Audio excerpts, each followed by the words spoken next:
আগামীকাল শুক্রবার বিএনপির ইশতেহার দেওয়ার কথা। তা বিএনপি এর আগে রূপরেখা এবং প্রতিশ্রুতি যেখানে দিয়েছে সেখানে প্রধান 8টি খাতের কথা তারা বলেছে।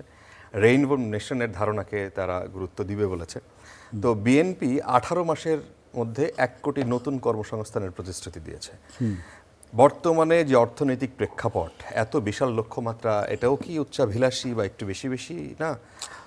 এর সাথে ফ্যামিলি কার্ডের বিষয়টাও যদি যুক্ত করেন, যে ফ্যামিলি কার্ড সারা বাংলাদেশে ফার্মার কার্ডের কথা বলা হয়েছে, সেটাও কি বাস্তবসম্মত? এটা অবশ্যই বাস্তবসম্মত। ধরেন এই 1 কোটি যে কর্মসংস্থান তৈরি করা হবে, এটা কিন্তু সরকারি কর্মসংস্থান না, পাবলিক প্রাইভেট পার্টনারশিপ, এবং মোস্টলি এটা প্রাইভেট সেক্টরে তৈরি করা হবে।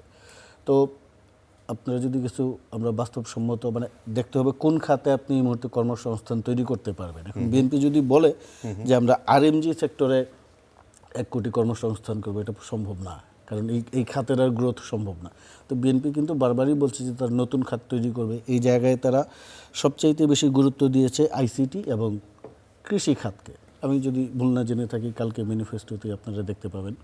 তো সেই জায়গায় কৃষিতে যদি আপনি 1 বছরের মধ্যে বা এই আইসিটি সেক্টরে যদি 1 বছরের মধ্যে বাস্তবসম্মত কার্যকর পদক্ষেপ নেন, সেক্ষেত্রে হয়তো 1 বছরে 1 কোটি না হোক আপনি কাছাকাছি পৌঁছাতে পারবেন।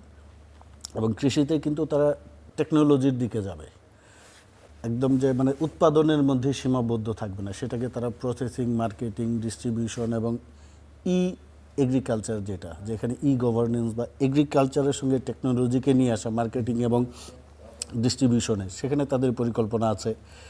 আর আপনি যেটা বললেন ফ্যামিলি কার্ড, এই ফ্যামিলি কার্ড তো আসলে ধাপে ধাপে দেওয়া হবে। এটা এরকম না যে আগামী 6 মাসের মধ্যে প্রত্যেকটা বাড়িতে বাড়িতে দেওয়া হবে। প্রথমত যাদের চাহিদা আছে, বিশেষ চাহিদা সম্পন্ন, দুস্থ বা যিনি ইনকাম জেনারেটিং প্রসেসে ইনভলভ না, সেই মহিলাকে দেয়া হবে, এবং ধাপে ধাপে 4 কোটি পরিবারের প্রত্যেকটি মহিলার, এবং এটা কিন্তু মহিলাদের দেয়া হবে।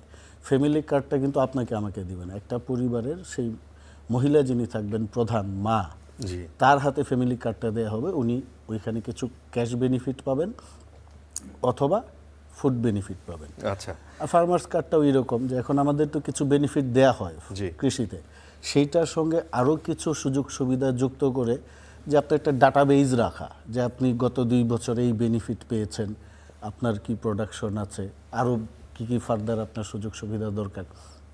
আমার কাছে মনে হয় না খুব বেশি এটা অসম্ভব, কারণ এই ফ্যামিলি কার্ড দিলে 10-12 হাজার কোটি টাকা আমাদের বেশি খরচ হবে অতিরিক্ত। এর চাইতে বেশি খরচ হওয়ার কথা না। এটা আপনারা প্রপার ক্যালকুলেশন করেছেন? আনুমানিক, সেটা কম বেশি।